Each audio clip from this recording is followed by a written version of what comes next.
ध्यान दो कि तुम्हारा पूरा कंक्लूजन है इस ऑस्मोसिस मतलब इस टॉपिक का कहां से स्टार्ट होते कहां से डिफ्यूजन वाला टॉपिक इसका है।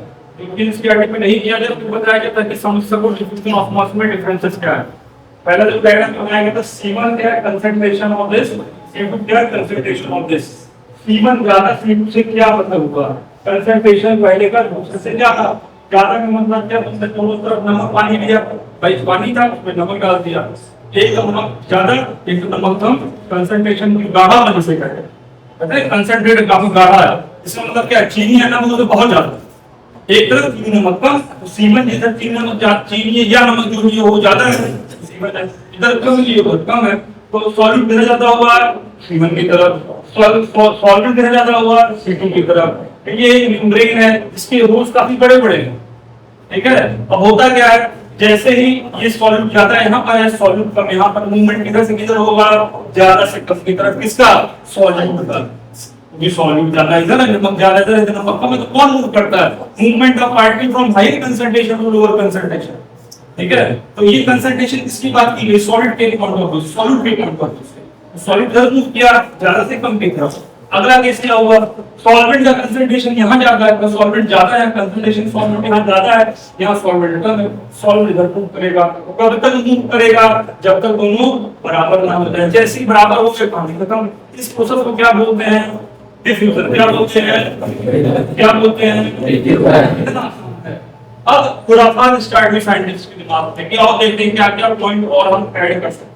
तो पहला पॉइंट क्या हुआ इनका, ये काम करते हैं सॉल्यूट के मूवमेंट को रोकना चाह रहे वो चीनी की पार्टिकल का साइज हमको पता है, भाई हाथ में हमारे आ सकता है, क्या पानी के पार्टिकल निकाल सकते हो क्या, अपने हाथ से नहीं निकाल सकते। ये देखो स्ट्रो निकाल रहा है, ऐसा है क्या, पानी उठाया, ये देखो स्ट्रो हमारे में टकरा रहा है, चीनी का मॉलिक्यूल निकाल दो चीनी के पार्टिकल। तो चीनी का साइज हमको पता था कि चीनी इतनी मोटी होती है, तो हमने एक मतलब झिल्ली बना दी, पॉलीथीन बना दी इस साइज का कि चीनी के पार्टिकल पास ना कर पाए। चीनी का पार्टिकल इतना छोटा है तो साइज ऑफ पॉलीथीन कितनी छोटी होगी, उसमें तो छेद होगा एकदम इससे भी छोटा, तो अगर चीनी के पार्टिकल पास करना चाहे टकरा के रुक जाए। ये देखो ग्रेड ऐसे चीनी आ रहा पास में टकरा के रुक जाएगा, और पानी इधर से पास होगा, क्योंकि पानी के पार्टिकल और छोटे होते हैं, तो वही हो रहा है। इधर से तो सॉल्वेंट पास होगा, सॉल्वेंट से पास होना चाह रहा था, वो नहीं पा रहा, सॉल्वेंट सॉल्वेंट चला इधर सॉल्वेंट पास हो जा रहा है। इस प्रोसेस को क्या बोलते हैं, ऑस्मोसिस। इसमें किसका मूवमेंट होता है, सॉल्वेंट का। और टेक्निकली बहुत जाओ तो कहेंगे लो कंसंट्रेशन से हाई कंसंट्रेशन। कंसंट्रेशन किसके रिस्पेक्ट में होगा, सॉल्यूट के। यहाँ कंसंट्रेशन क्या है, लो है, किसका, सॉल्यूट का। बुक में ये भी लिखा होता बच्चे का सर आपने कहा था ज्यादा से कम मूवमेंट करना नहीं, सॉल्यूट के पॉइंट से यहाँ सॉल्यूट कम है, लो कंसंट्रेशन, सॉल्यूट ज्यादा है, हाई कंसंट्रेशन। तो लो कंसंट्रेशन से हाई कंसंट्रेशन की तरफ मूवमेंट को क्या बोलते हैं, ऑस्मोसिस। या सॉल्वेंट की मूवमेंट को क्या बोलते हैं, हाई कंसंट्रेशन से लो कंसंट्रेशन की तरफ क्या बोलते हैं, ऑस्मोसिस। यहां तक मुझे क्लियर हो गया। अच्छा, ये जो मेम्ब्रेन है क्या बोलते हैं, सेमी मेम्ब्रेन। ये कई तरह के, अगर देखो दो तरह के होते हैं, मैनमेड और आर्टिफिशियल। मैनमेड मतलब मैनमेड और नेचुरल। नेचुरल सेल्यूलोज पत्ते होते, ठीक है, उसको बना दिया, छेद दिया, अच्छे कंसंट्रेशन कर दिया, वो मिल जाता है तुम्हें। और एक आर्टिफिशियल जब लैब में बना दिया, तो ये भी कई तरीके के, ठीक है। बात खत्म नहीं। अब ऑस्मोटिक प्रेशर की बात होती है, ये क्या होता है, सॉल्वेंट इधर मूव कर रहा था, क्यों कर रहा था तुम समझ गए, क्यों नहीं सॉल्वेंट मूव कर रहा तुम समझ गए। सॉल्वेंट मूव करना शुरू हुआ, जैसे मूव करना शुरू हुआ तुमने क्या हाथ लगाया, ऐसा करते हैं कि सॉल्वेंट जो मूव कर रहा है वो रुक जाए, तो प्रेशर लगा दिया, उस प्रेशर को क्या नाम दिया, फिर भी बात खुराफात आया, क्या कुछ ऐसा कर सकते हैं क्या, जो सॉल्वेंट इधर मूव कर रहा है वो सॉल्वेंट इधर मूव करने लगे, प्रेशर तुमने और बढ़ा दिया।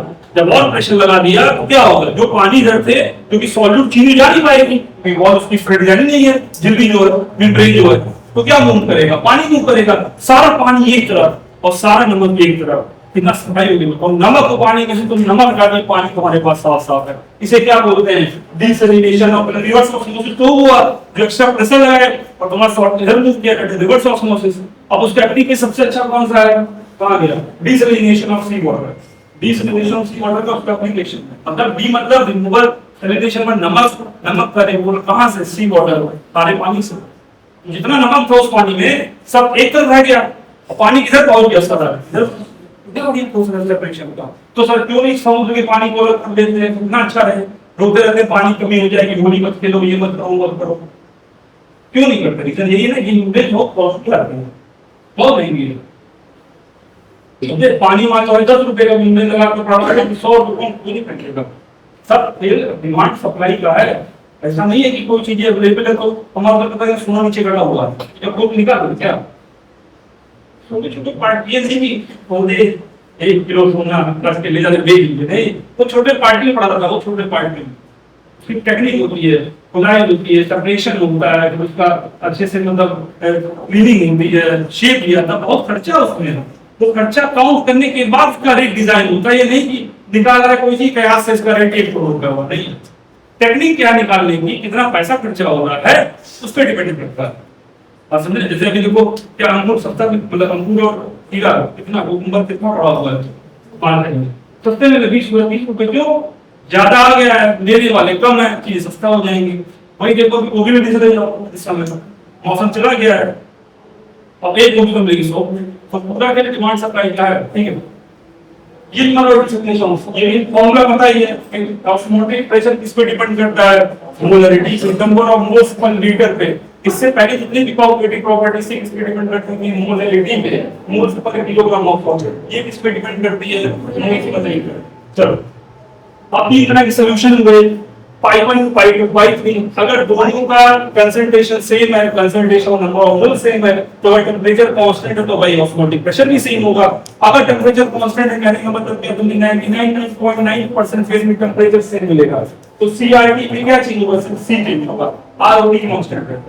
अगर टेंपरेचर सेम है तो पाई1 होगा। इस प्रोसेस को क्या बोलेंगे? आइसोटोनिक सॉल्यूशन, ठीक है।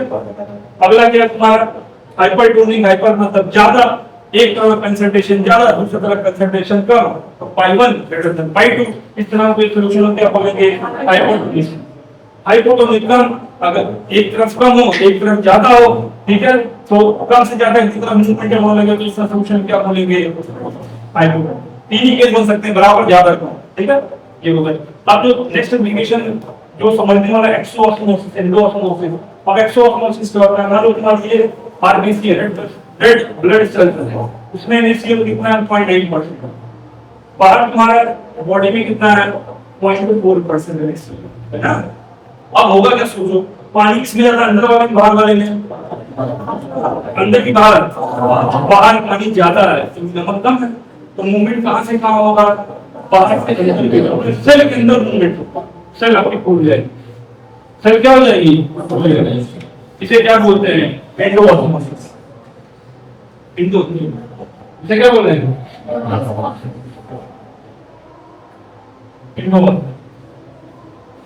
अगर कंसंट्रेशन से तो क्या होगा? कोई फर्क नहीं पड़ेगा, ठीक है, कोई कहीं कोई मूवमेंट ही नहीं होगा। अगला क्या देखो तो यहाँ सेल क्या हो जाएगी? स्वेल हो जाएगी। यहाँ पे क्या कंसंट्रेशन किधर जाता है? एनएसीएल का बाहर की तरफ, पानी किधर जाता होगा? अंदर की तरफ। जब पानी जाता है तो मूवमेंट बाहर होगा पानी का, बाहर से अंदर की तरफ, तो ये क्या हो जाएगा? बाहर आ जाएगा और ये तुम्हारी सेल क्या हो जाएगी? श्रिंक हो जाएगी। इसलिए क्या बोलते हैं? एक्सोऑस्मोसिस।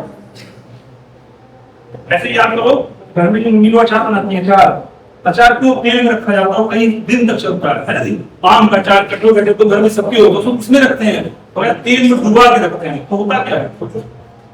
तेल किसका रहता है? नमक का तेल रहता है। नमक तेल में मसाले पड़े रहते हैं, मसालों के बीच रखा जाता है और नमक है बाहर की तरफ। अगर अचार ये है, ये मान लो अचार हमारा, ये अचार अगर है, इसके आसपास क्या नमक वाला तेल है, ठीक है।